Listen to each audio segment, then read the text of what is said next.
said, "Humans and beasts are not meant to live together." What would you do if you found yourself in the den of lions? Join me as I explore the story of Daniel and the challenges he encountered stepping into the lion's den and facing his fears head on. Daniel chapter 6 verses 1 through 27. Our story begins in the great kingdom of Babylon, the pride of the ancient world, a land of opulence and wealth. Daniel, a Jewish exile, found favor in God's sight and the sight of men. Daniel was an outstanding man with an excellent spirit. He lived a faithful life and is full of wisdom. He served King Darius with honesty and wisdom. Daniel quickly showed that he is more qualified than the other supervisors or the governors that were appointed together with him to serve in the kingdom. The Spirit of God was upon Daniel's life, and because of this, the king planned to make him the ruler over all the governors and princes. But not everyone is happy about this. The other supervisors and governors tried to find something wrong with the way Daniel administered the empire. But they couldn't, because Daniel was reliable and did not do anything wrong or dishonest. They said to each other, "We are not going to find anything of which to accuse Daniel unless it is something in connection with his religion," because they knew Daniel as a faithful man of God. Then they went to the king. O King Darius, live forever. All of us who administer your empire, the supervisors, the governors, the lieutenant governors, and the other officials have agreed that your majesty should issue an order and enforce it strictly. Let there be a royal law that for the next 30 days, no one may pray to any god or man except you, O king.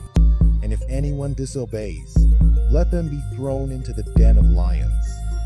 King Darius, not knowing their evil plan, agreed and signed the law. According to the laws of the Medes and Persians, once a law was made, it could not be changed. Now, Daniel, knowing the stakes are high, he knew his entire future depends on whether to pray to God or not. Knowing fully well that he could lose his life if he dares to disobey the king, went home when he learned the order has been signed. In an upstairs room of his house, there were windows facing towards Jerusalem. He knelt down at the open windows and prayed to God 3 times a day.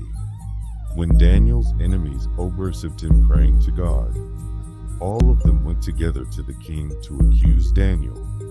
They said, O king, Daniel has broken your law. He prays to his God 3 times a day. The law must be obeyed.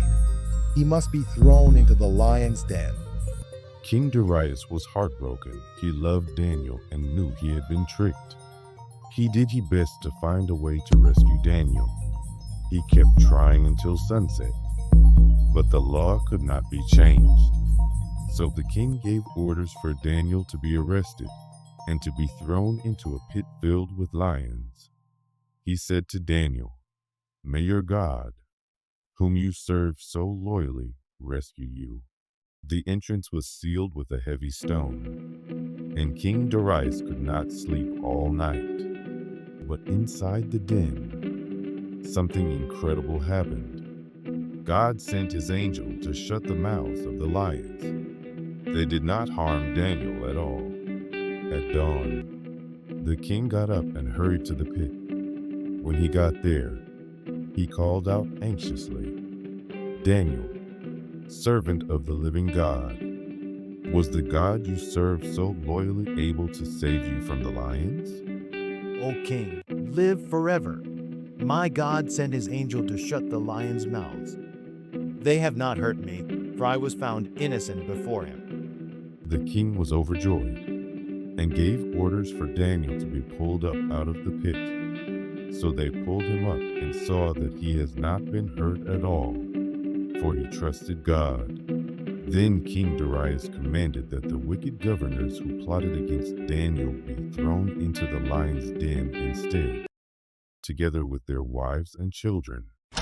And before they even touched the ground, the lions overpowered them.